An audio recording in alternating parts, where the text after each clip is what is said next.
Assalamualaikum. Jangan persoalkan ataupun merendahkan rezeki orang lain. So kali ini saya bahagikan kepada 3 punca ataupun contoh rezeki, iaitu kesihatan, keluarga dan juga wang ringgit. Yang pertama contohnya adalah kesihatan.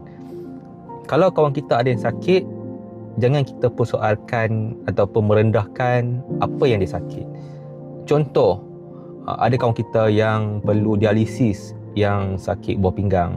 So kita pun boleh tanya dia pula, awak hang ni asyik sakit saja, aku sihat elok je, hang ni asyik duk asyik cuti je sakit kan. Padahal kawan tu memang dah sakit buah pinggang, kena dialisis dan sebagainya kan.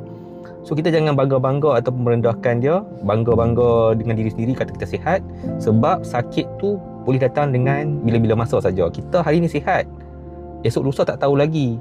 Dengan sebesar-besar kuman, sebesar-besar virus, kita boleh kolaps, kita pun boleh sakit.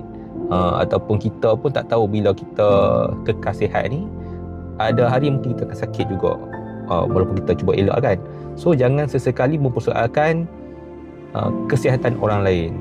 Nombor 2, keluarga. Jangan nak persoalkan, tanya, kenapa hang ni asyik membujang saja, aku dah kahwin, contoh kan. Ataupun yang dah berkahwin tanya pasal anak tak habis-habis, bila hang nak dapat anak, awak hang tak dapat anak lagi. Aku anak ramai, anak 6, anak 7. Sebab dia, apa yang kita miliki hari ini adalah semuanya dipinjam saja, sementara saja. Ada orang yang ada anak 6 pun, kalau tiba-tiba Allah nak tarik rezeki tu, ada je kita dengar kan, rumah terbakar, semua meninggal dan sebagainya, anak 4 orang meninggal. So walaupun orang tu tak ada anak dan sebagainya, jangan sesekali mempersoalkan rezeki anak orang tu. Nombor 3, wang ringgit. Jangan kita nak soalkan atau merendahkan gaji orang lain, pendapatan orang lain. Kata kita ni kerja dah tetap, gaji tinggi. Sebab apa yang kita miliki hari ini ni, kerja kita ke gaji kita ni, semuanya adalah sementara saja. Kita tak tahu apa jadi akan datang. Ada yang kena buang kerja, ada yang tiba-tiba sakit, dibuang kerja dan sebagainya. Ataupun company bankrupt. Walaupun kita duduk company yang segah mana pun, jangan kita mempersoalkan wang ringgit orang lain.